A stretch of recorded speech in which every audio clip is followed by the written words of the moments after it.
Hello there and welcome to the Terrace Scottish Football Podcast. My name is G Telfer and this is the second of our three-part examination of the Scottish lower leagues starring a real-life football player. Now, it's one thing listening to myself and Sean McGuigan talking crash, but it's something completely different when it's coming from a professional whose talent is rewarded with cold, hard currency. Now, last week we focused on League 2 with Forfar Athletic winger Danny Denham, and this time out we're going to take a deep dive into League 1.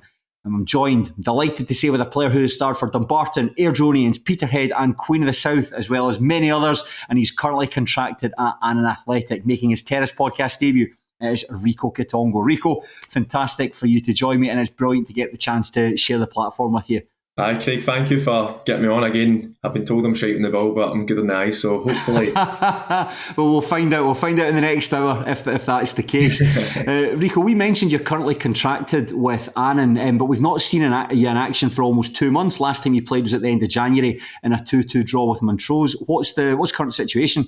Current situation, just spoke with the manager, Willie, and he didn't see me part of the plan. So again, I've seen the good sides and the bad sides of football, but again, that's just football, so I'm not part of the plans at the moment. So I guess it's just one of the ones you just keep being a professional and doing what you can.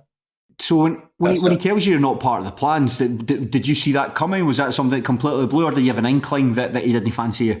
Probably had an inkling. Again, it's football, so these things happen, but I've found myself towards being a squad player. Again, I had obviously a bad injury. I came back to Annan in January when Muff was manager, and then Willie took the job in summer.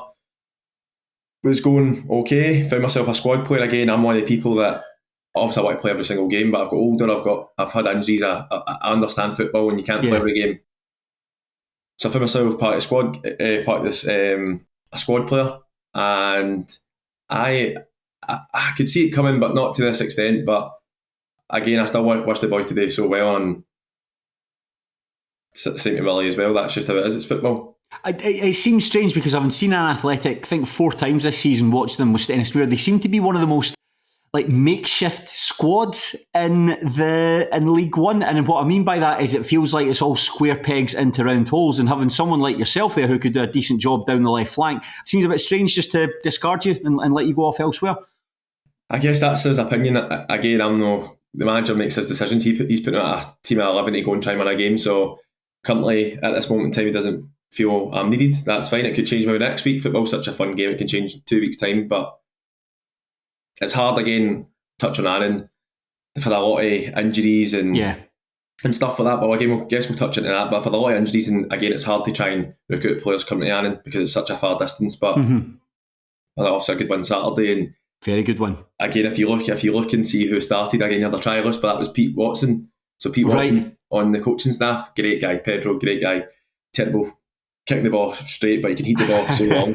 He's 39. Again, he'll jump in training, but he actually went and started, played 78 minutes. And then on top of that, Stephen Bell came off the bench. So then you've got the manager. Stephen Bell came off the bench? Came off the bench, played the last 10 minutes. So if you look at that, you've got one of the coaches, you've got the assistant manager, and obviously the manager that's going to take the best player on the team. So guys are all committed and putting all they've got in it, so just sums it up. But it's mental to see Pedro going to start and doing well, getting a clean sheet as well. Brilliant. So if you're not involved with that, are you training with the club at all at the moment? What are you doing with yourself? Again, currently I'm not been, so which is again fine on both parts. I get to spend more time with my son. He's only 3 months old, so again it's if I'm ever called upon, I'm professional enough to. I've been going after myself, of course. So if I'm ever called upon, I'm ready to go. Brilliant. And you mentioned Willie Gibson. They're obviously a bit of a difficult time at the moment. I think that's the second time he's managed you. He managed you at Queen of the South previously, am I right in saying? Aye, he managed Queen of the South. I was one of his first signings there. And again, he started great as well. Again, I think he was dismissed. I think it was really unfair due to time and stuff. I think he'd have had a few more months, he'd have turned it around, but part and parcel of football. But aye, second time he's signed me, aye. And he seemed, the impression watching him play, he feels like he could start an argument in an empty room. Well, in the day, he's still a manager. No, but what I will say is, though, as a player, he's fantastic, honestly. Yeah. And again, I played against Willie when he was at Stenhousemuir, and Peterhead and stuff, when he was a wee bit younger, but he wasn't as fit now. But honestly, in training, he gives it all. So I'll credit to him as a player. He's fantastic. He's always at the top for stats and never misses a session, does doubles, and so credit to him, honestly. So a guy like that, hopefully I can be playing like that, because I've got a body of a 45-year-old. Definitely. I mean, I think that of all the players in that division, I think technically he's the best football player in that division. The stuff that he can do, he can effectively play anywhere on the pitch. I think the only place he wouldn't play is up front, but he can pretty much play everywhere else outfield. Aye, absolutely. Again, you see him in training. Again, he's step overs and whatever, but it's just at his age, he's honestly, it's remarkable to see. Nowadays a lot of people have got their diets and stuff, but he really looks after himself. So credit to him. Again, as a player, it's phenomenal, and it can only make you better. Yeah. Once you're in his team in games or against him, you get beaten, and it's World War III.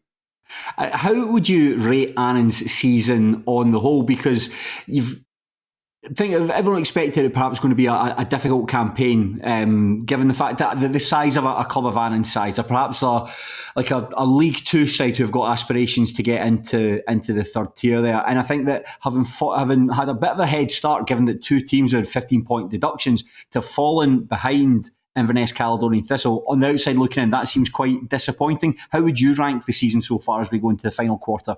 So to be honest, obviously Inverness is in a false position. Again, we'll touch on them, I guess. But as for Annan, I think again, a lot of teams have got their own struggles. So again, I can say injuries and whatever, but again, a lot of boys have been injured and missed a lot of it. So you've got somebody like Tommy Goss. Aye. Who's 9 foot, presses like a staffy, doesn't stop running. But again, he might not always score, but I tell you what, he occupies a back four. Aye. And again, he's good for both boxes. Again, he'll probably hit 10 balls out of the box, out of the crossbar. But defending, he's so key. Again, you're missing guys like Scott Hooper's back in as well, and Tam Muir's obviously had a suspension there, but he's crucial. Again, a guy like him, I thought he was a striker. He's came and been a centre back and striker centre back, and again, that's the captain. And it's hard again because we've actually had a good start to the season. Again, in the Via play, we were good. Again, we took Dundee. We probably should have took the lead. Sorry, hit the post, and then they went up and showed their quality. So I think we had a good start to the season, and then injuries happened and just stuff like that happens. But as Annan, it's a small club. It's a loving club. Yeah. A lot of good people behind the scenes. You've got like Karen, the kit women, who's amazing. You've got just a whole community around there. Guys like Peter Watson that lives and breathes Annan. Honestly, it's so you want to do well for them. Mm-hmm. It's hard though. Just try to recruit players to Annan. So, for instance, we've got a boy, Max Kilsby. Mm-hmm. Terrible banter, nice boy though. But he stays in Newcastle. So, for instance, you look at Saturday, boys were meeting at Annan to get a bus up to Inverness. We're leaving at 8. He'd have probably had to get up at about 5:20. Unbelievable. Leave his house for 5 to 6. Head to Inverness, head to Annan to pick up the boys for Annan and Black Bear to play a game at 3 o'clock and not get in until midnight. So it's a lot of commitment for the boys. I'll give them that. It's a lot of commitment. Go to Annan, you're not going there for the money, to be honest. So it's a lot of commitment, and you do it for the love of the game. So that's just the thing. But I'm confident enough that Annan will be a League One team next season. Really? So you're going for the League One. So if they do finish in 9th place, then you'd be confident they can negotiate ahead of Peterhead or Edinburgh City or the Spartans or East Fife? Well, really, Edinburgh City are a team that I really enjoy watching. But again, I think Annan should have won enough, even if they finish 8th. But if 9th, I think Annan will still be a League One team next season. Brilliant. It's good to talk about Annan so warmly. Obviously, you're contracted with them, but as a supporter going down, I think it's one of the best places to go in Scottish football to watch a team. See that the behind the goals at the far end, the raised concrete pillar, and you can stand on the metal fence and sort of lean over, particularly if your team scores down that end. It's a fantastic place to get the chance to watch football. It's lovely. It's lovely people. Again, it seems to be always sunny up there as well. Could be raining here, could be snowing here, go up there and it's sunny. Can't believe it, but lovely people. So lovely people at Annan. Can't complain there. Now, as we mentioned at the top, we're going to talk about League One in general, and just something I wanted to pick your brains on, Rico, that having read some discussion online, like on social media, on the Pie and Bovril website, a lot of fans are lamenting the quality of League One this season. They say it's not very good. There's no outstanding side in it. As someone who's played in it and watched it, what would you say to that? Obviously, you look at the last 5 years, you've had Falkirk, and then you've had Dunfermline, you've had Hamilton. Yeah. So to say there's not... So to flip that question, and again, there's not a huge quality of team running away with it, that makes it more competitive then. So surely that's better for the league. Yeah. Again, when I came back into senior football with Dumbarton, Falkirk just came down to it. And I remember the first home game, Dumbarton was 6-0, they pumped us, but they were not even good. And we were just rubbish. But they had 4,000 fans there. So again, League One's hard, but to say that, I don't think there's a lack of quality. I think League One's really hard. I think there's really good players. Yeah. But I think this is the most competitive it's been in the last few years. I think you're right. I mean, it wasn't until about maybe 2/3 of the way through the season when the league actually began to take a bit of shape and it began to separate. For so long, I think there was only just a handful of points separating first place from 6th or 7th. So you would go in one week, you could beat a team quite comfortably one week, and then go to a team further down the league table and then lose the next week. So I suppose you're right. What would you rather have? Would you rather have like a really good team that wins every week, or would you rather have like a degree of competitiveness where it's that unpredictable and so much fun to be a part of? That's it, exactly. Again, for me, I don't mind whoever I'm playing against, because at the end of the day, I'll back myself. I'm playing against like last year, if it was Falkirk or Hamilton or whoever, or if I'm playing against Montrose, again, it's somebody I'm wanting to beat. I know that obviously the quality last year Falkirk had were incredible. You look at them now. Yeah. But it's basically the same team. They've got added a few key players like Arfield and stuff, but no, I'm enjoying it this year. Again, it's a lot closer. Arbroath have got a wee slight lead, but that can change within 2 weeks, but we'll get to them. But I really like obviously Arbroath. Yeah, brilliant. And that leads you. You've almost done my link for me there, Rico. See, there's a future in presenting for you if you want it with that kind of genuity. Yeah, Arbroath top of the table, 5-point lead over Cove Rangers and Stenhousemuir. What have you made of them so far in the times that you've seen them? So start of the season, obviously, with was it Jim McIntyre had in? Yeah, aye. I thought they were really poor. We went up there, played them in the cup, and again it was a tight first half. They got a sending off, but we took the lead with, I think it was Josh Todd or Tommy scored. Obviously, the man down, but second half they just crumbled and they looked terrible. And again, it was the first time I played up at Arbroath, and I was expecting it to be windy and hard, but they just looked down and out. So when Goldie taking over with Colin, again, I know Goldie really well. I think he's a great coach. He's really been great for me. For my own football academy, he's helped me a lot. Right. I remember texting him when he got the job, just congratulating him and telling him that they'll be absolutely fine.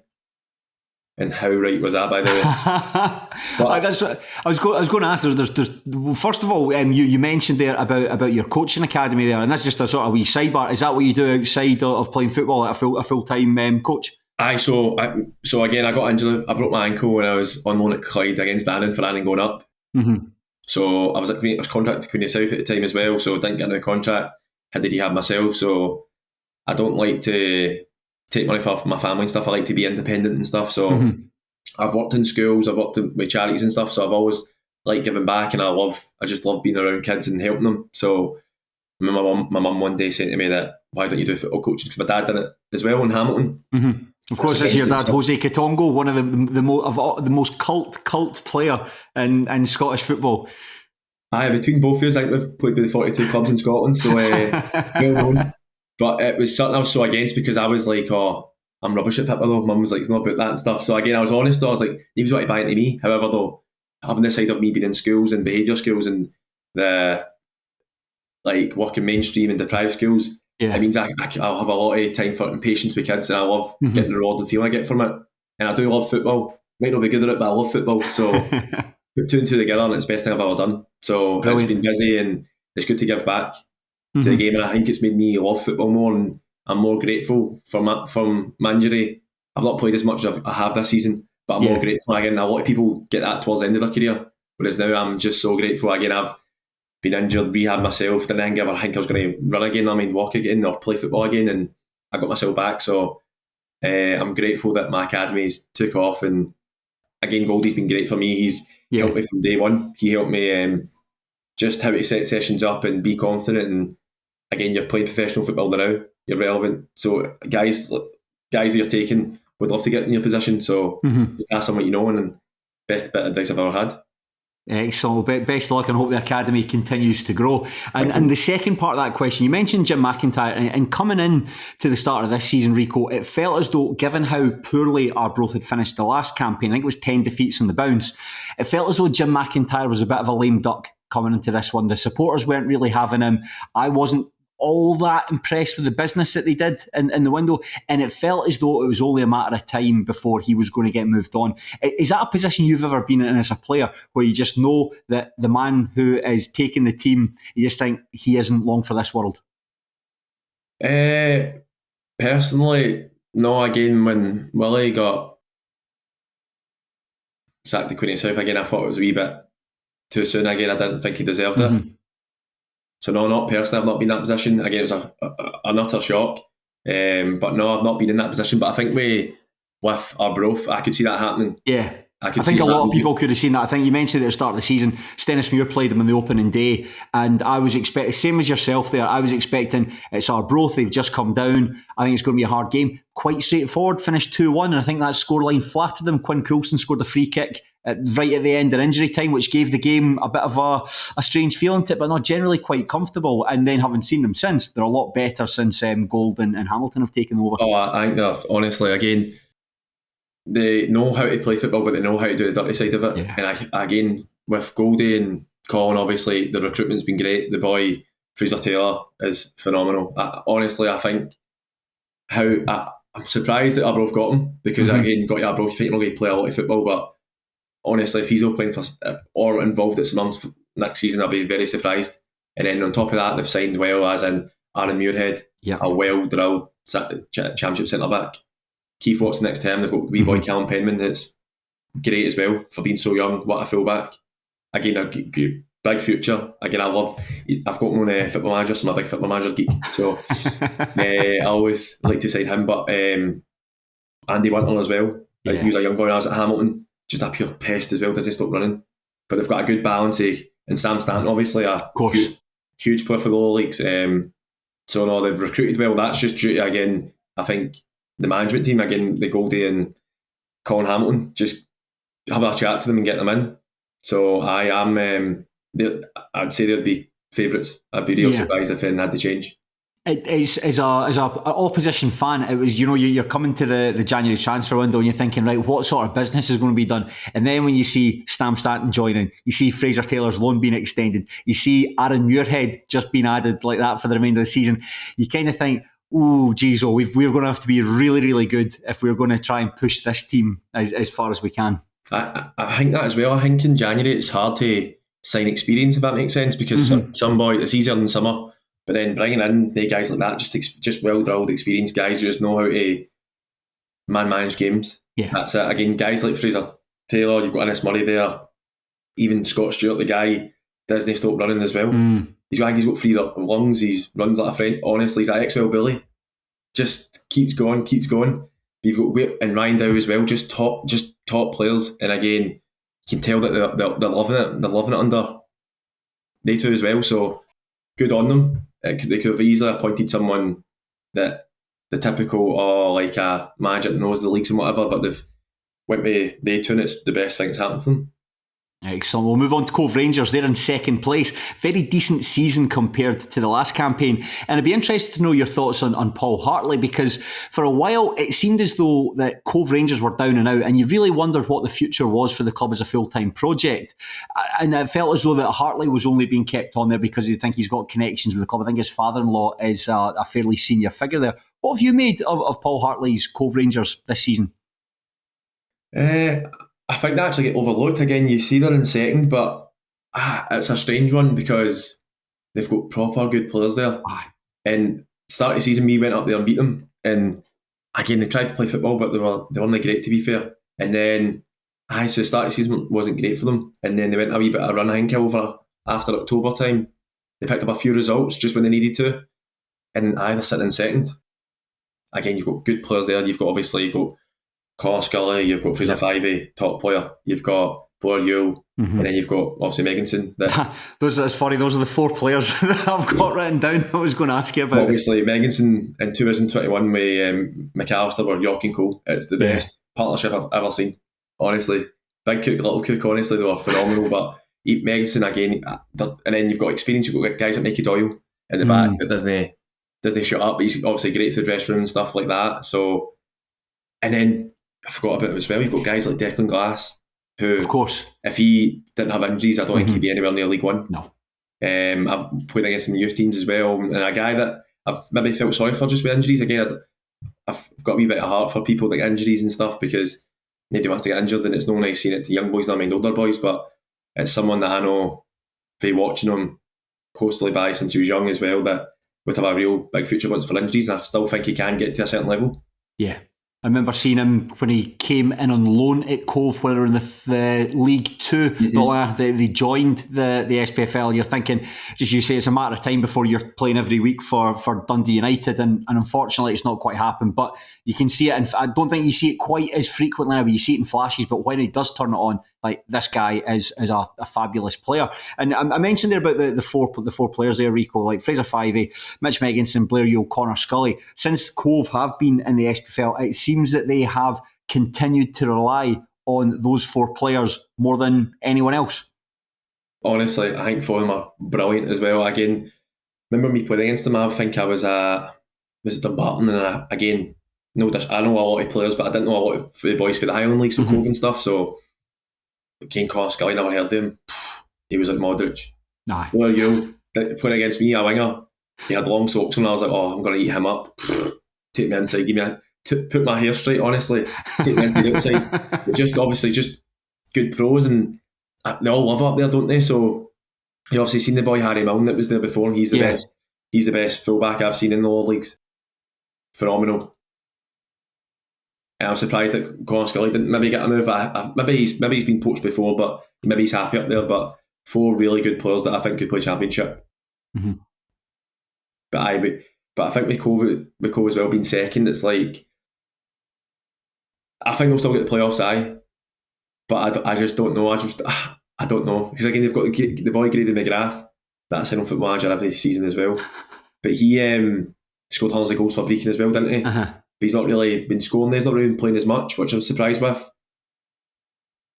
But I think they'll get the top 4. I think they'll get the top 4. And it's one of the things I wanted to ask you as well. Somebody who's played for Peterhead, you know, the football in the northeast of Scotland. I just wonder about Cove Rangers going full time, if it was something that the club have really benefited from. And it'd be interesting to get your thoughts. Do you think that the northeast of Scotland, you also got Aberdeen there, who are a huge team, one of the biggest in the country. It doesn't really feel there's room for another full-time team in that space? I feel at this moment in time, it maybe feels like that, yeah. But again, they tried to do it last year, and knowing that obviously Paul McGowan, I play with at Annan, and they tried to do it like when he was there as well. And it's hard trying to get, say, Glasgow-based boys to come up, because again, you can get decent enough money, but it's quite hard to turn down a good job here and whatever. But at the moment, I think it's hard with the competition trying to go full time. Yeah, it's good that they're planning ahead, and it was strange though that they went full time when they got relegated though. Yeah, because I know there was talk of them doing it before they went to Championship, and would maybe have made more sense if they got a higher calibre of players. But it was strange when they went full time when they got, or hybrid or whatever they did, when they got relegated. But good on them, they're trying stuff. They're trying to go and compete and be a household name in the game, so good on them. Paul McGowan, before we move on, good guy? Great guy. But I want to tell you something, he had to actually say in a serious way that I was the moneyest player he's played with. Really? I couldn't believe he said that to me. That's unbelievable. Having watched Paul McGowan play, he's just got a permanent scowl on his face, just angry with everyone. And he's a big teddy bear. He's the nicest guy in the world, honestly. Nicest. He puts his wee glasses on. He's the nicest wee guy in the world. It's a split personality. But I am the moneyest guy I played with. I couldn't believe it. Do you think there's any merit in that at all? No, it's an absolute lie. That's what it is. I'm a money guy. My missus will tell you I'm the moneyest guy in the world. Paul McGowan can't tell him that he's the moneyest guy, but proper hero of a guy. Just a lot of time for him. He's got I speak to him a lot, and he helps me on the pitch and off the pitch. But great guy. He's not as people have got I'd say a name tag about him or a perception of him. He's not like that whatsoever. Excellent. So there we go. Paul McGowan, good guy, says Rico Quitongo. There we can put all the scurrilous rumours and accusations about the man to bed. There we go. Good guy. Now, this is the bit of the show that I've been most looking forward to, because we're going to talk about Stenhousemuir Football Club. Now, Rico, you and I met briefly on Monday, and we had a wee bit of chat about doing the preparation for the podcast, and we spoke a little bit about Stenhousemuir. It probably seems that that's all I talked about when I meet new people, trying to get in something about Stenny. But one of the things that you said about them was you were just really impressed with the togetherness and the team spirit. You said there wasn't really any specific outstanding areas within that team, but it's a group of players who are all really in it for each other. How would you, could you clarify a bit more what you meant by that? I'll be honest, that again, looking into the league, I didn't have Stenhousemuir anywhere near the top, I'll be so honest. Oh, you and me both. And again, it's one of the ones, they've just got such a togetherness. I wouldn't say they've got a wow factor, but they've just got 18 guys or 20 guy squads that just want to win and want to win for each other. And that's big. That comes from obviously the management team of Gary Naismith, but it's great to see though. Again, you've got experience through the spine. You've got Darren Jameson, you've got Buchanan at the back, you've got big Nat Wedderburn, that's the coolest guy ever. One of my, love him, coolest guy ever. And you've got Aitken up front, but then you've got the young boy O'Donnell that I really, really like. Yeah. That's raw, but a handful. Yeah. You've got Matty Yates that's not been getting as much minutes, who I think's brilliant. And on the wings, you've got O'Reilly, you've got the boy Ross Taylor that's really good. And then who I'm really, really impressed with this season, again, I've never knew, not saying never knew existed, but I never heard his name before. It's Kingham? Kinley Billam. Billam, that off. Yeah. Drunk. Honestly, I think he's honestly been a standout this season. Yeah. I've seen him play centre back, I've seen him play left back, and I think the wee man's brilliant, honestly. Really, really good. That's so I think what goes down to that, I don't know what goes down to that. Does that go down to the management team? Does that go down to keeping the same boys as last season? It's a bit of mix, but I got it so wrong, and I can hold my hands up to that. I'm quite an honest guy, so don't worry, man. I said at the beginning of the season, if you gave me 8th place, I'd absolutely bitten your hand off for it. So I'm absolutely delighted to have been proven wrong. And that it's great to hear that you praise a lot of the guys that you've picked out are guys that I'm not going to repeat the points, because anyone who listens to this podcast regularly will know that that's my bread and butter, is talking about these guys on a week by week basis. But when you're in a dressing room, Rico, with guys that you all really get on well with, you socialise together, there's a real sense of camaraderie, does that get an extra like 5 or 10% out of the team when they're on the pitch together?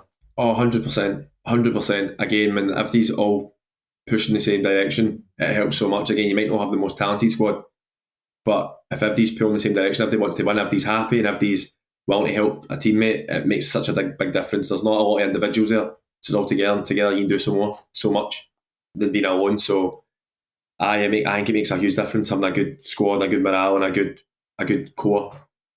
And in terms of squads, we've talked about like key players in teams. But some of the guys that perhaps like just what you were saying earlier, being like a squad player. How do you keep a group of guys happy where there are some boys who know that you're not going to feature every week? You might come on, get like 15, 20 minutes here and there. You might start if there's an injury or a suspension. How do you try and keep a group of 18 players happy all at once? I think it's really hard, especially at part-time level, because financial side and obviously travel and stuff. But if you look at Stenny, for instance, I look at Gary Naismith, you see a lot of the boys like jump up celebrating and they're on the bench and they'll play a minute, or hugging them after a game. So that comes down to, the manager being honest with you, and just that's all you ask as a player.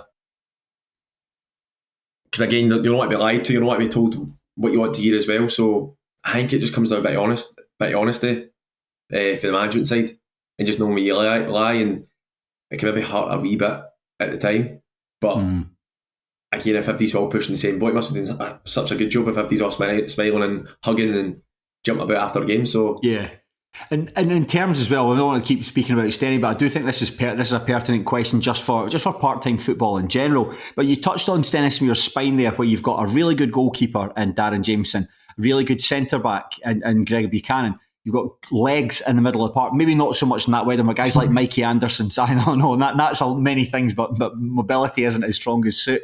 But guys like Mikey Anderson, and then Matty Aitken and Corey O'Donnell up front, big boys that can put themselves around and hold the ball up. If you, as someone who plays Football Manager, if you're building a part-time squad, What are the key elements that you would want from a part-time squad? I think you just want honest guys. Guys will give you everything. Again, I'm not big on all the stats and all this rubbish, because it means nothing. Especially at our leagues, again, it can mean nothing because you can run all you want, but if you've got guys trying to skin people in the box or whatever, it's not going to do anything. So it's just honest pros that's willing to work for the team. That's all you can ask for. Again, being well drilled, so experience comes with that. Again, we've left out Blair Alston, that again is I think he scored the quickest hat-trick I've ever seen against us. Again, I don't know if it was due to his quality or some of our concentration, but I'm going to put it down to some of Annan's concentration in general defending in that match. The quickest, I couldn't score any quicker on FIFA, so it was the quickest hat-trick I've seen. But just guys, just honest guys. That's it. Just guys are willing to work hard and put the hard work in, and up for a good laugh. That's really how it goes. I was fortunate enough at Peterhead. I had a great squad at Peterhead. I had a tough time before I went to Peterhead. I had Cy Ferry there, Derek Lyle, Ryan Conroy, Andy McCarthy, Andrew McDonald, Jason Brown. Yeah. Oh, big names, and guys that you can just tell by watching them on the pitch that these guys are personalities. Just great guys. And again, I like to think I added a wee bit to it as well, because I like to show my personality. But just when you've just got all guys just pushing the same boat, and obviously Jim McAnally being the manager, who's my Fitbit, just Jim Duffy and Jim McAnally, actually my dads. They're my dads. My dad's my dad, but they're my dads. So again, just when you've got a good environment, it makes everything so easier. And in terms of that as well, I mean, Stenhousemuir, like, he thinks it's central based, not too far from Glasgow End, but Peterhead, though, for instance, that's a long way. I mean, that's from trying to think central belt, about 3.5 hours. So if you're committing to that sense of journey, you need to have like good guys around you. They're all pulling in the same direction. Again, I know it's League One, we're talking about Peterhead. It's lovely people around the club there. Made it so much easier. Again, I was lucky enough that Cy Ferry was still the player, but a player coach, and his training was phenomenal. So I'll never say nothing bad about Cy at all. And then we had good pros there. But just the whole environment at Peterhead, again, you'd be travelling, you used to stay up on a Friday night, but if you're travelling on Saturday, you're leaving at 10 o'clock, you're getting on, it's called the biggie bus, but it was the minibus up to the game, and you just got a good laugh, honestly, and stuff like that. It was just amazing. Again, you're being away with your family all day and all that, but you're going up there to go and play a game. We won most games, to be fair, when I went there, and so I enjoyed it. It was good when you're winning. When you got beat, it wasn't great, but great people around the club, that's what makes it so special, and that's just in the staff and the people up the stairs of hospitality are all so lovely. So love my time there. Yeah, that's interesting. That's what Danny Denham on last week's podcast said. We spoke about like the more remote clubs like Elgin and Peterhead, and he said that as an away player, he's never played for them, but as an opposition player, incredibly well looked after when you head up to these places. Oh, just again, I love talking to people. So again, you catch me talking to people in the kit room or at the office and stuff. So just the way they are, and the food is unbelievable. Honestly, come out, play that game. If we got beat or no, coming out with a pure big belly, full of anything you want, wee cakes and all that. It was tremendous. But you're well looked after there, and you're well thought of as well. So I love my time there. It's somewhere that if it was closer, I'd love to go. I'd have signed a 10-year deal there. But never know in the future. But a club that I always hold close to my heart for, make me happy. We'll finish the top four by looking at Alloa Athletic, and I've got to say, for a team that are still challenging for promotion, I don't think they're great to watch. I've seen them 3 times when Stenhousemuir have played them, and neither time did I think they were good, despite the fact that they won on 2 of the 3 occasions. What have you made of Alloa? I'll be honest, they were my winners going into the season. Yeah. They were my winners. I thought they signed well. I think Andy Graham's a great manager. Yeah. Seems like a class guy as well. Seems a really sound guy. I know it's weird to say a manager, but he seems like a sound guy. Only guy I know that can do Cruyff turns with Copas on as well.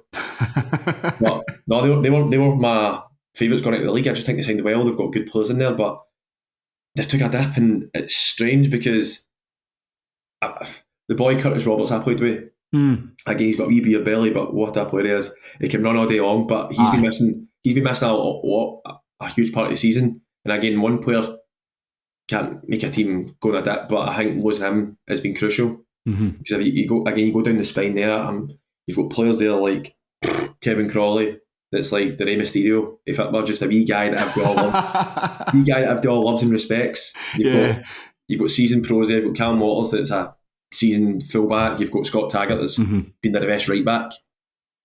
in the lower leagues, I'd say for the last 8 years, you've got Morgan Neal that wears a gum shield that looks like he's gone 10 rounds with Ivan Drago. But just guys like that, experienced guys, then you've got Luke Donnelly that is, I think, incredible. Would skin you in a phone box, incredible. He's such an enigma, Luke Donnelly, because I think that there's a lot of times where it doesn't come off for him, but when it does, he scored a double against someone.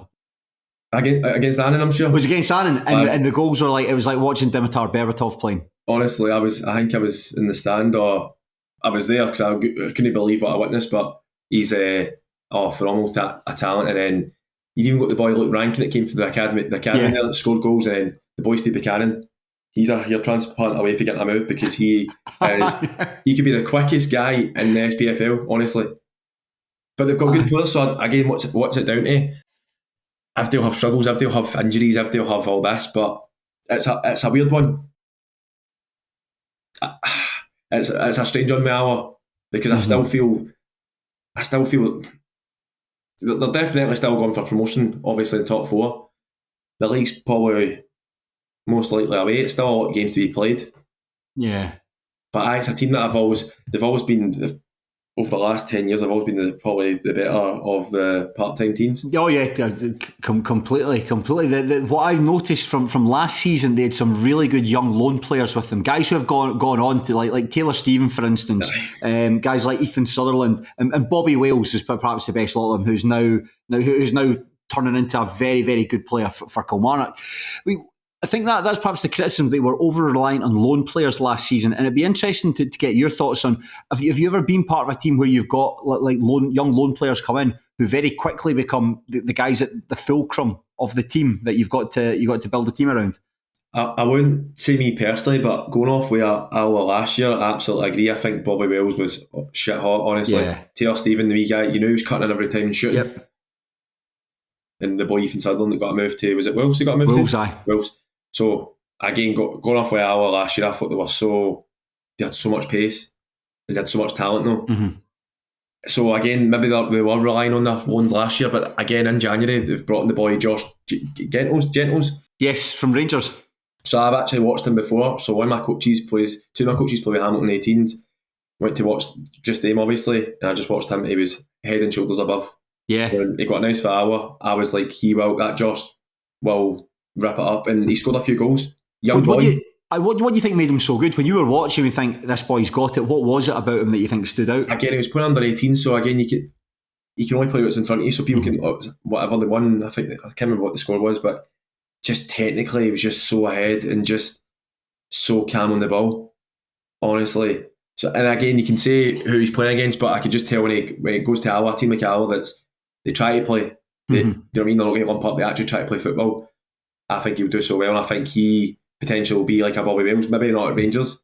However, though, I think this loan will stand him in good stead to go for next year or whatever, but I think he's a really, really good top talent. I mean, going by posts on forums, and I'll refer back to Pie and Bovril as we tend to do a lot in this podcast, there's perhaps some fans are getting a bit sceptical as to whether or not Andy Graham's the right man to keep the club going forward. There's a feeling that they might be in fourth place by default rather than due to their general qualities. You're making a face there. Do you think that's perhaps a bit unfair for them to say?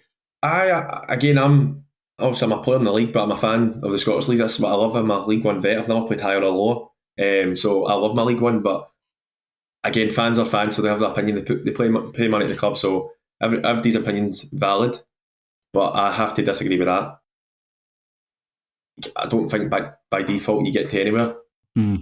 They've maybe lost a lot of games or dropped a lot of points, which can happen. Nobody's like Falkirk last year. Nobody's going to run away with the league. But I think Andy and his staff there are top guys. And I think the players play for them as well. It's easy being a good manager, but if players really like you and buy into you, it makes it a lot easier. So my opinion is that Andy's the right man for Alloa. Yeah, I love him. He's one of the most charismatic men that I've ever met in my entire life, and he feels like he's custom built for football management. So I really hope that it works out for him. What about Queen of the South, Rico? Your old team, second season in League One, and they're a full-time team. They're still maintaining a full-time status and essentially a part-time division.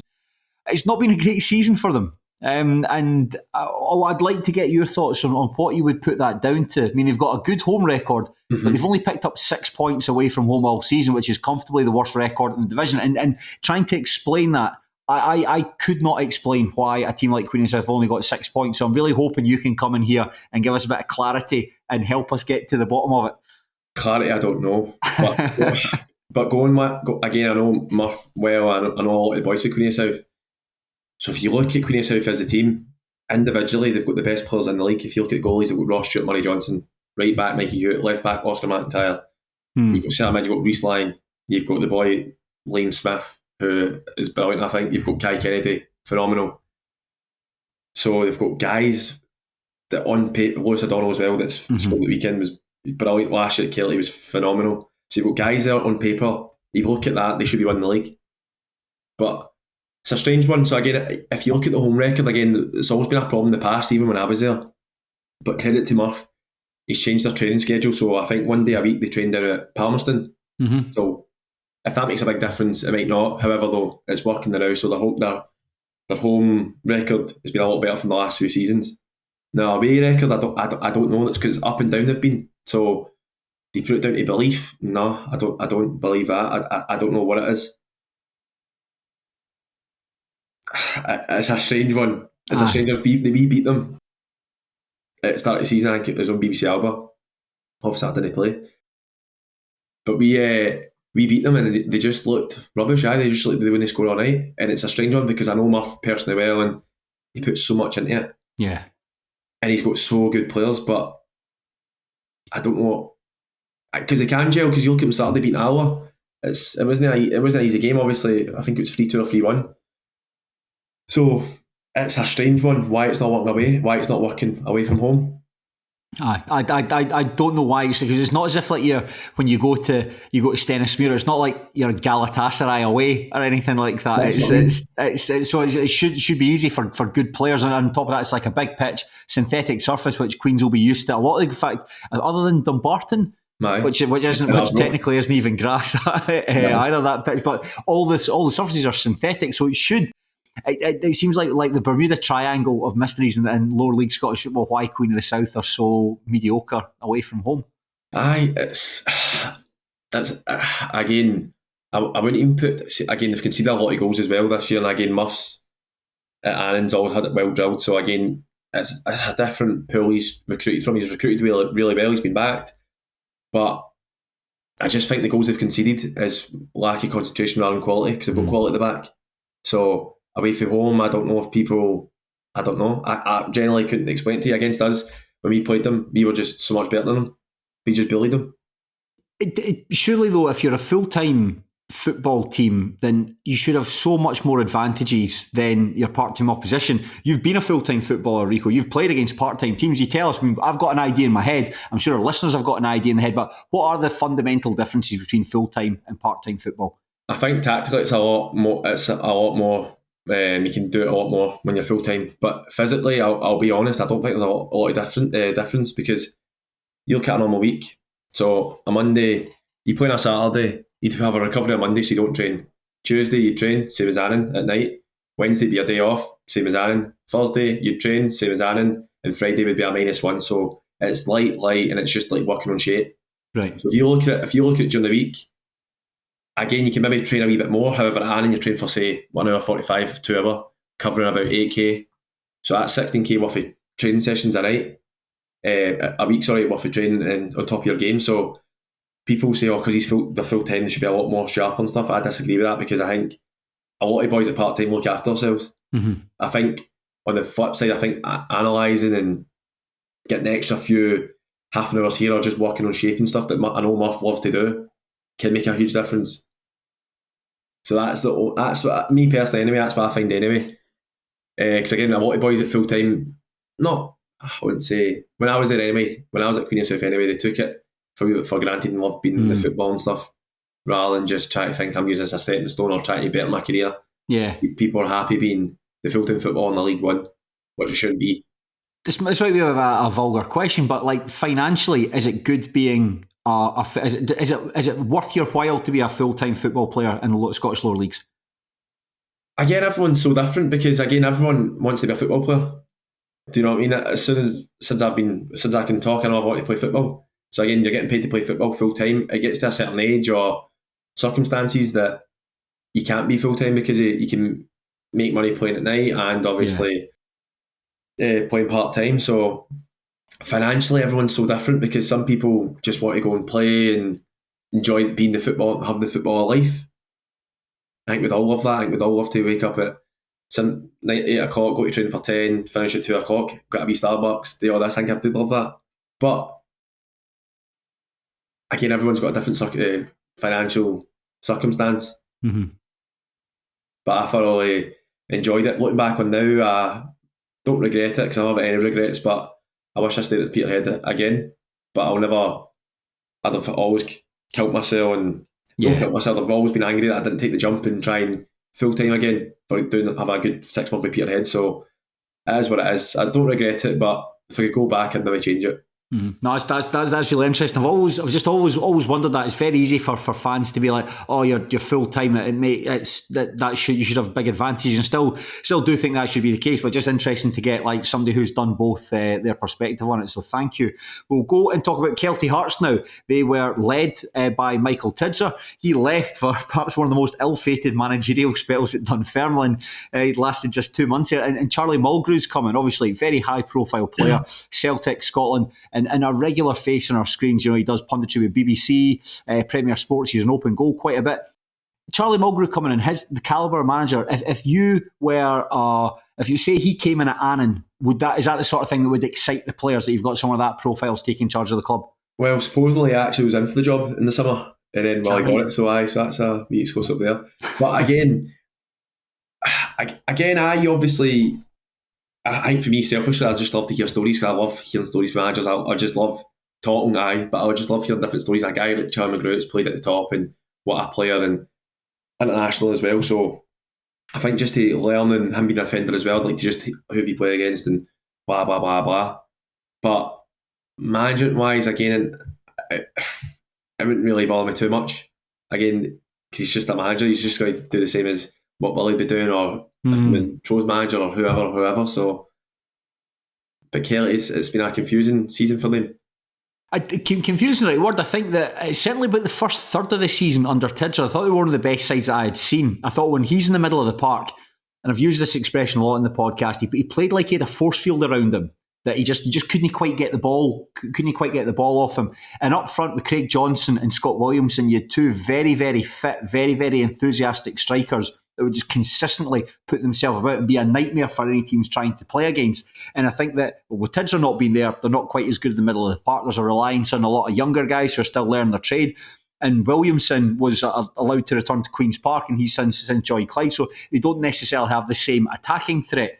That's my perspective watching them. I watched them at the weekend, the 0-0 draw with Stenhousemuir. Very good with the ball. Just when they get into the final third, you don't really feel under any great threat from them. Aye, so I think, again, talking when Tids was the manager at Kelty, I thought they were such an enjoyable team to watch. Yeah, agree with that. Good rotations. Again, you've got the boy Patterson, Brodie Patterson, you've got Lewis Moore, who should be in the Championship, I think, personally.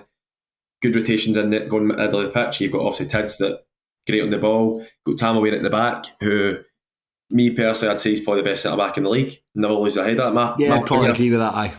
I think he is.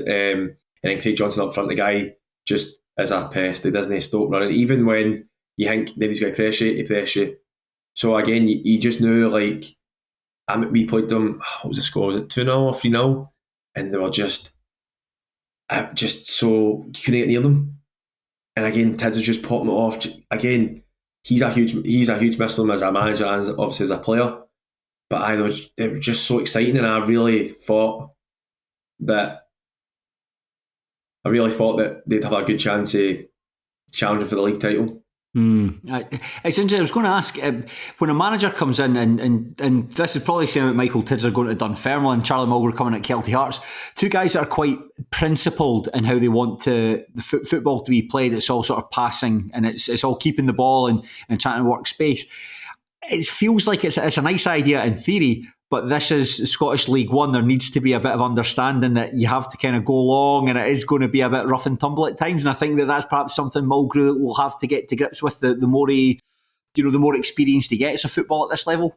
I think that's it, exactly, because he's used to, obviously, I know he was a Hampton 18s coach, so he was trying to get them to play as well, which is great. That's his philosophy.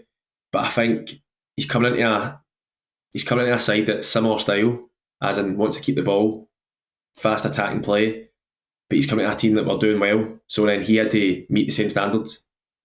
So again, they've not won as much games. Obviously they beat Green South, but it's so hard for him to go in there and try to give the same philosophy but different, because if it was the same they'd be doing the exact same. So it's a hard one, because for me, obviously course development's a huge part of the play, but it's a result business. You want to win games. I'd rather win 1-0 uglies every week than try to play it for the back and 4-3 and all that stuff. I'd rather win 1-0 up the road. There we go, ugly. Bruises, cuts, whatever. Do you know what I mean? That's what I'd rather. That's me personally, because it is a results business. You can develop it in certain leagues and certain styles. However, League One, it's hard. You need it's hard work. If you were Charlie Mulgrew, would you sign Michael Tidser and stick him in the midfield for the rest of the season?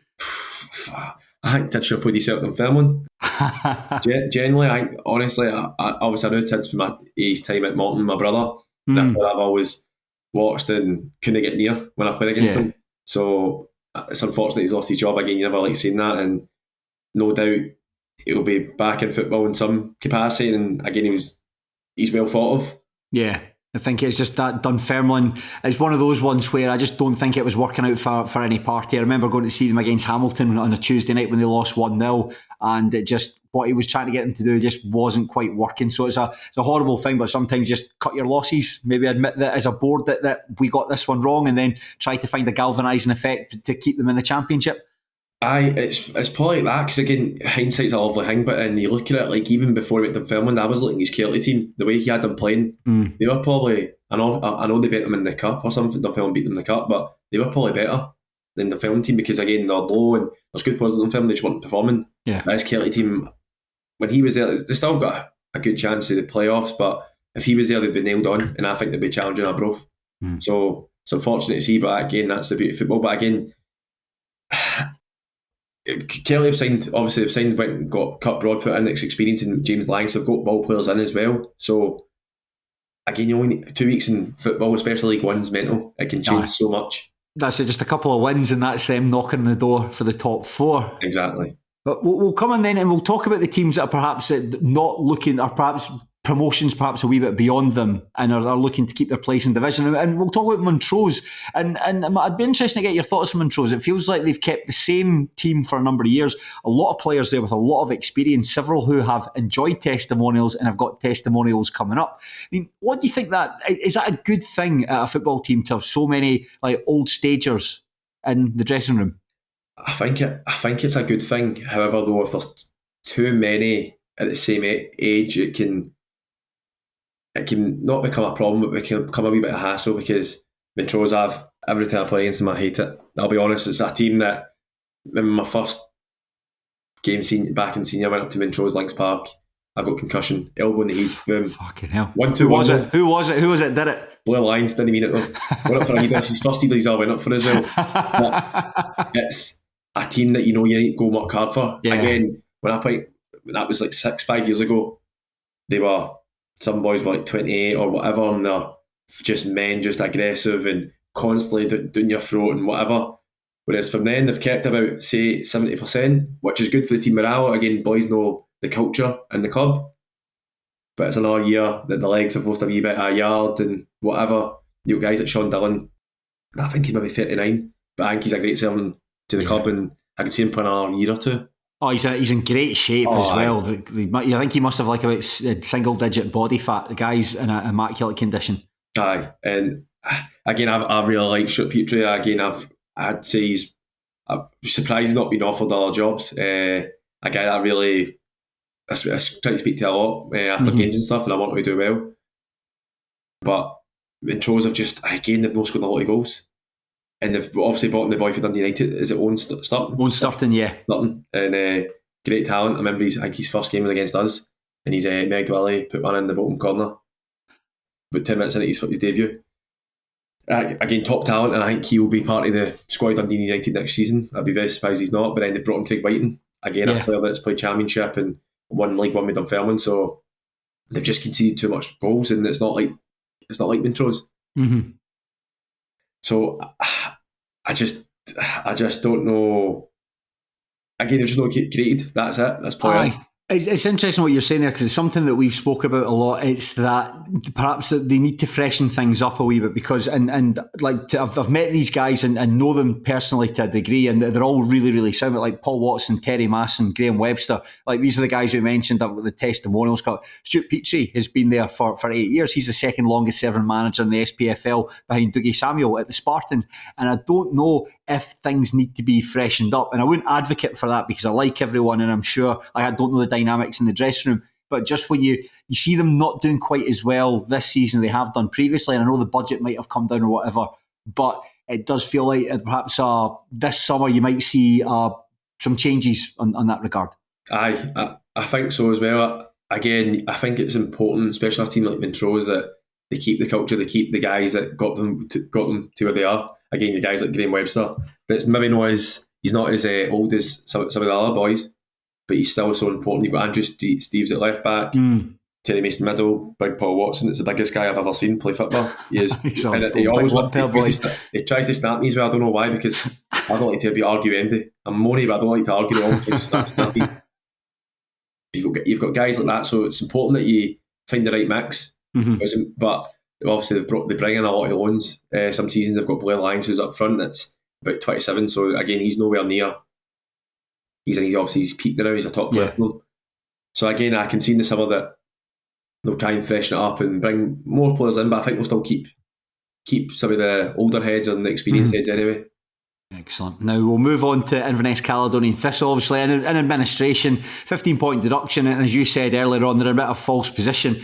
And I'd like to know what you've made of them from the beginning of the season to now, because you played them right at the start of the campaign. Duncan Ferguson was the manager. You won that game 1-0. But then you played them in January when Scott Keller had come in, lost that match 3-0. What do you think the difference has been between Cali Thistle at the start of the season to where they are now? I'll be honest, when we beat them, they've been the best football side in the league by far. I'll say that, and a lot of boys will agree with me on that in League One. When obviously Duncan was there, we beat 1-0, but they battered us. I'll be honest. But generally, they've got proper good players in there, like rotations as well. And so I'll be honest, I think they're the best football side, and I thought that for me when we beat them 1-0.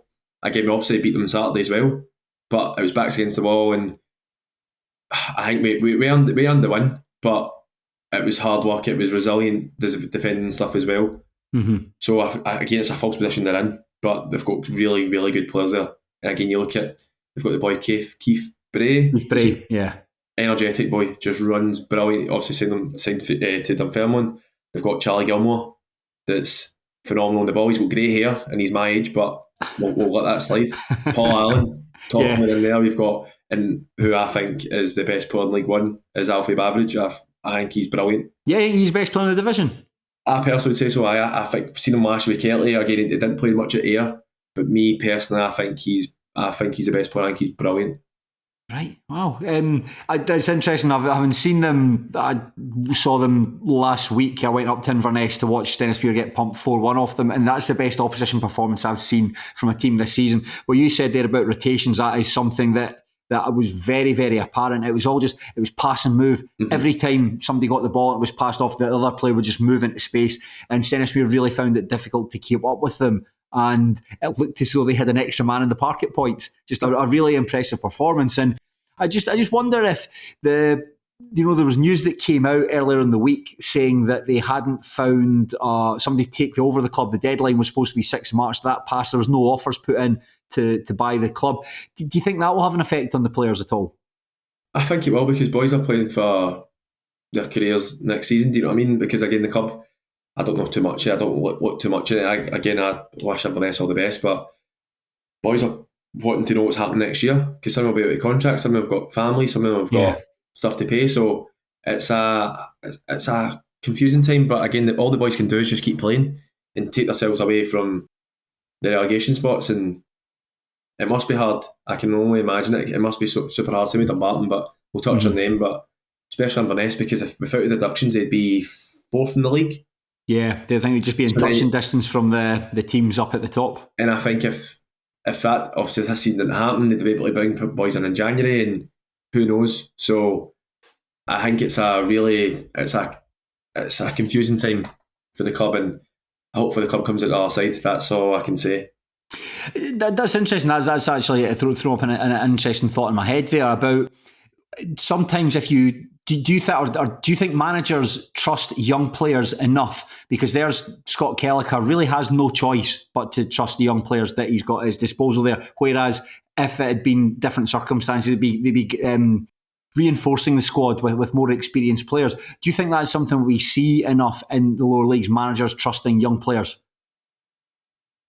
Not enough, no. But at the same token, it's hard because it's a results business. You see, we obviously Tidza, we Dunfermline, but even my leagues and stuff, it's, again, I'm a huge fan of the Edinburgh City manager, Michael McIndoe. He's got he's brilliant. Again, brilliant off the field as well. Just see watching him, unbelievable. His wee hat on that one, brilliant. Just watching him, honestly, funniest guy to watch. But football-wise, he's giving young boys a chance there. And they all can play football. Yeah. You know, also a great word about him. So again, it's when you've not got the financial budget, and you'll need to. So sometimes you'll just need to play them, and it's football's no fair. That's the thing. So you could say, it's unfair because if Inverness didn't go into that, maybe Keith Bray would be playing off a breakout season. But they are in a struggle, and that's what happens. And you look at it as well.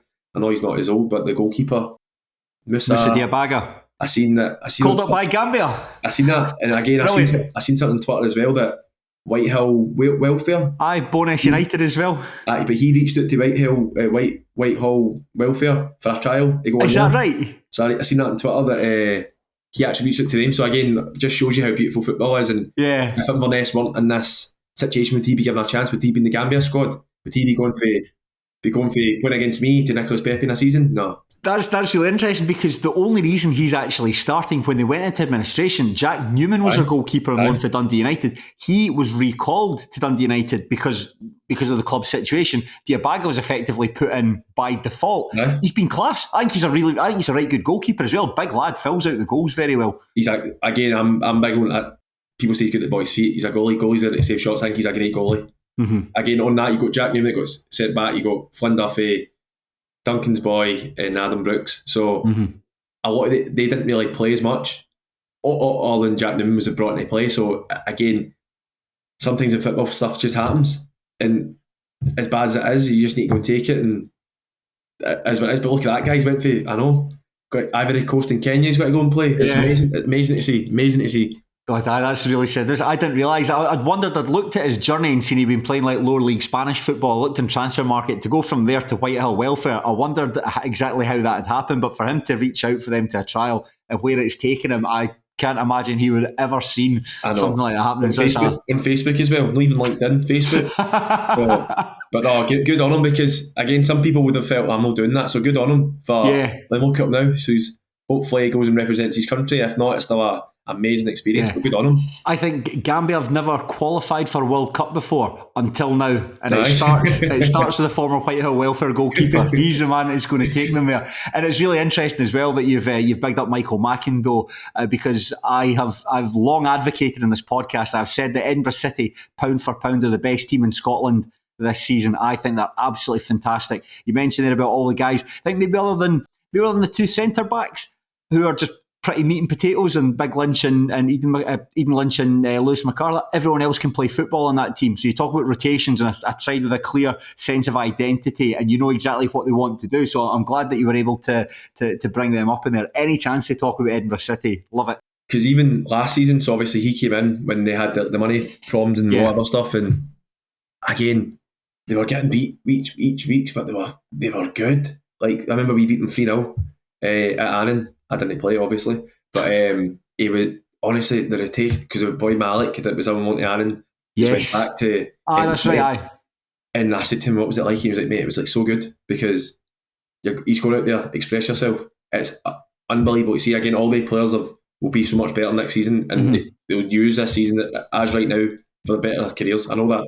Why was Malik Zaid not given a fair crack of the whip at Annan? Because I would have thought that, having seen how, like, one of the bright spots in a difficult season for Edinburgh, and then having seen him go and how big an influence he is in the team now, why he wouldn't have been allowed, why wouldn't he have flourished at Annan?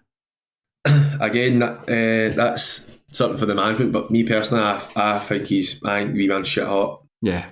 I'm not surprised that he's doing so well at Edinburgh City. It maybe suits him more because they've got a style of play. I think at Annan it's sometimes hard because we do try to play the ball with sometimes go along with Big Tommy's playing, but it's hard because of availability and stuff. But Edinburgh City's identity is passing the ball, and that's it. And I think every boy in the team can pass the ball. So it's one thing trying to do a style of play, but it's the second thing everyone else is willing to take the ball in tight areas and know if he's meant to be there. So he's why Malik is why my favourite players to watch. I still keep in contact with him, I still watch him. That stuff that he does well, he takes the ball in tight spaces and he'll just try to I think that the one thing he wants to do is get that ball further up the park than where he got it from, and just sometimes it doesn't come off, but when it does, and he's just be like head down dribbling style where he's just able to get past players, he's fabulous to watch. He's wiry as well. I want to tell you, he looks like he's built up a bookie pen, but he's strong. He obviously tries to get my haircut, so I see that team stop copying me, because again, he's trying to play with me, come to Annan and stuff, but no, he's a phenomenal. Like, honestly, he's got a big future, and I hope that this season does him worldly good, and next season he goes in, if it's Hibs or wherever. But I'd be real surprised if he's playing higher, in League One next year. Expect him to play in Championship. Great, always good to get a chance to talk about Michael McIndoe, even though this division he's nothing to do with this division. Always good to get the chance to talk about him. Now, we've already spoken about Annan earlier in the podcast, and so we'll finish up by talking about your old team, Dumbarton Football Club. And just to recap for those who have been paying attention, Dumbarton went to administration in November, docked 15 points, struggled pretty much since then, and they could be relegated this weekend if they don't win, and I think Annan need to lose as well.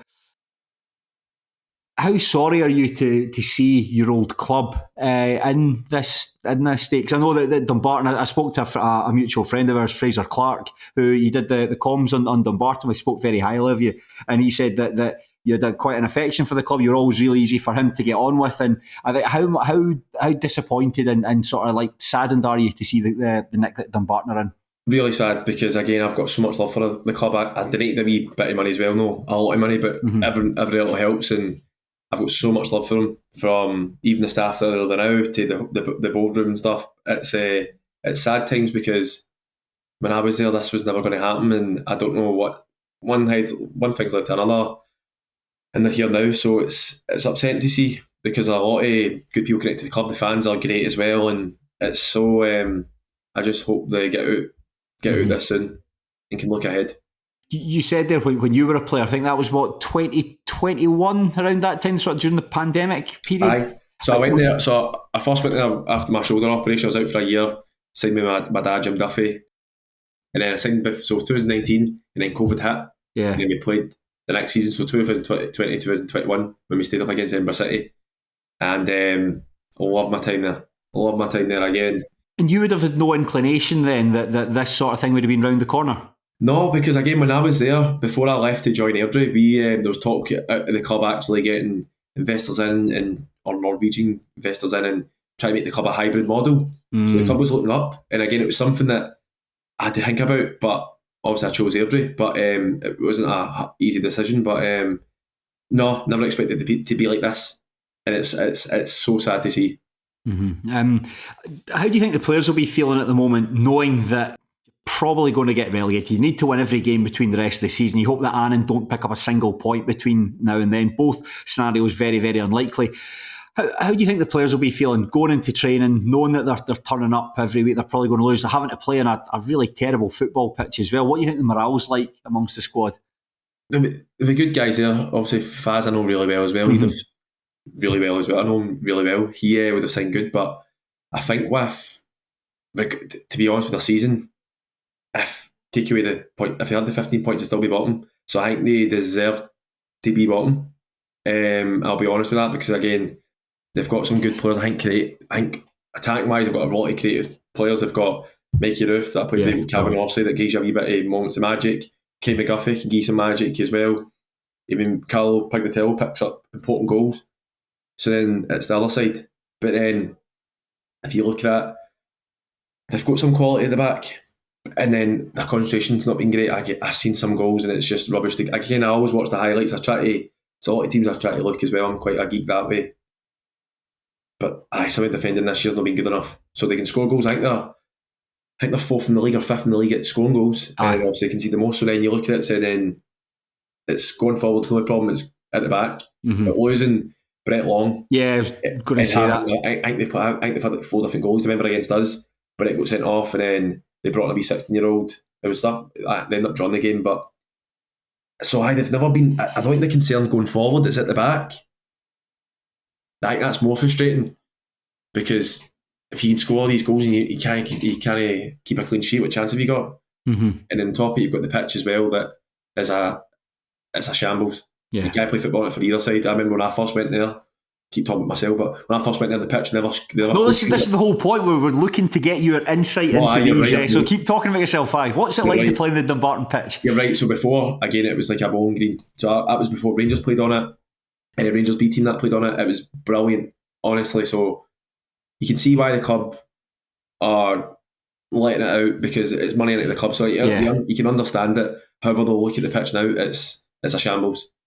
And then they're trying to play football. So again, you can go down to concentration at the back, but sometimes the pitch comes into factor as well. So it's a season that you don't wish you'd go through, as in the deductions as well. Knowing Stevie Farrell, I know he's a top manager. He'll want what's best for the boys, and he'll tell them every week, no matter if they do get relegated on Saturday, to go out and play, because you're playing for yourself, you're playing for pride as well. That's the end of the day, you're playing put yourself in the shop window, or you're playing for another contract if Dumbarton can give out contracts next year. So it'll be a hardish morale, but at the end of the day, they're at this position because of themselves. That's why I generally agree. I think they've not been good enough at the back. So that can work for the front four, obviously, because you can start the defence for the top line, but I don't think they've defended as good as they should have been doing. One of the things that Farrell did, this was a couple of months ago, it might be even January, I think that he had acknowledged that it was very unlikely Dumbarton would get themselves out of that situation, and had said in an interview that he was going to just basically rotate the squad for the rest of the season. He said, we're in a really difficult position just now, and it's not fair for boys to be turning up when we're getting beat and not playing. So between now and then the season, I'm going to make sure everyone gets a shot. Do you think that's the right way to go about it in that situation? I do and I don't, because he's been realistic, because realistically they will get relegated. It hurts me to even say that, because I'll be honest, it hurts me to say that again. I'm obviously Annan. I'm not wanting Annan to finish bottom. I'll be honest, that's the truth. I'm not wanting Annan to finish, get relegated, but I don't want it to be Dumbarton. But I think it's right to retain them. Again, I think he's doing a lot of boys a favour doing that, and try to help them to better their careers. So good on him for that, because it'd be easy for him to stick to the same 11, go to try and win, and boys don't play minutes, or boys don't get to put themselves in the shop window. So fair dues to him. But it's a hard, difficult season for him. Just one final thing as well. Something you said there about the Norwegian, was it I can't remember, Christoph Henning, I can't remember the boy's name, Norwegian investor there, who a bit of an absentee, that hasn't really been involved in the club, and is perhaps only using it for its land. But something you said there about him looking to come in and maybe go a hybrid model with Dumbarton. As a fan, if I'm hearing that, I get very sceptical, because I'm thinking, like, Dumbarton, small club, small support, where is the money going to come from to sustain full-time football? As a player, do you get sceptical about that kind of thing, or you just think, well, it's just a contract, if I'm here for a year, doesn't work out, I can get picked up elsewhere? At that time, no, I wasn't sceptical, because again, I was fighting that the club was on the up. So I'll be honest, again, it was hard for me to turn down, because I took the contract out of Airdrie because it was hybrid. So I don't know if they were going to do it that season in Dumbarton, but they were looking to do it in the future. So again, I was seeing the club on the up, and they're trying to push for the league and stuff. So that's how I seen it. Now, being a wee bit older and realising stuff that's happened, I would be a wee bit more sceptical, going, oh, where's this money coming from, or how they got to do this? But at that time, no, I was just thinking, it's a good opportunity. Mm-hmm. But obviously, I picked Airdrie at the time. Mm-hmm. Well, Rico, we'll leave it at that. But before we go, I'm just going to get you, and I think you've perhaps already covered this, but I'm just going to double check there. Who is going to win League One? Arbroath. Give me your promotion playoff contenders. Stenny, Cove, and Queen of South. Oh, right. Alloa the ones to miss out then. Who is finishing in the relegation playoffs? Montrose. And pretty much by default, Dumbarton to get relegated? Yep. Yeah, I mean, that's probably the easiest question you're probably going to get asked. It's a hard one, though. I know. But it's realistic. No point in beating around the bush, but aye. Yeah, I think as well, Fraser's made this point on a podcast that we did a couple of months ago, where he said that one of the best things about getting promoted into League One was that effectively gave you a season's buffer between yourselves and the trapdoor. And the big worry for Dumbarton is coming into next season. If the takeover hasn't been resolved or whatever, then you're wide open to finishing in 10th place and dropping out the SPFL altogether, which is something that no one wants. Certainly not for a team like Dumbarton, anyway. No, I know. It's scary times, because you see as well, there's a lot of talent coming up through the leagues, as in from the loan league and stuff. So yeah, again, you see a lot of teams have went out from being the 42 club. It's hard to come back up. A lot of them won't come back up. Mm-hmm. So it's I just hope Dumbarton come out this other side. I see Inverness, but again, Dumbarton is close to my heart. So yeah, I hope they can hopefully get a buyer in soon and take it for there and plan for next year. We can have a conversation about league reconstruction and opening up the bottom of the SPFL and Tier 5, but we'll save that for another time. I've taken up far too much of your time already, Rico. Thank you so very much for coming into the Terrace podcast. It's been absolutely superb to talk to you. Really, really enjoyed your insight, and I hope that this isn't the last time you and I get to lock horns and talk about some 10 out of 10 lower league Scottish football. Anytime, Craig. Thank you for having me on, mate. Top man.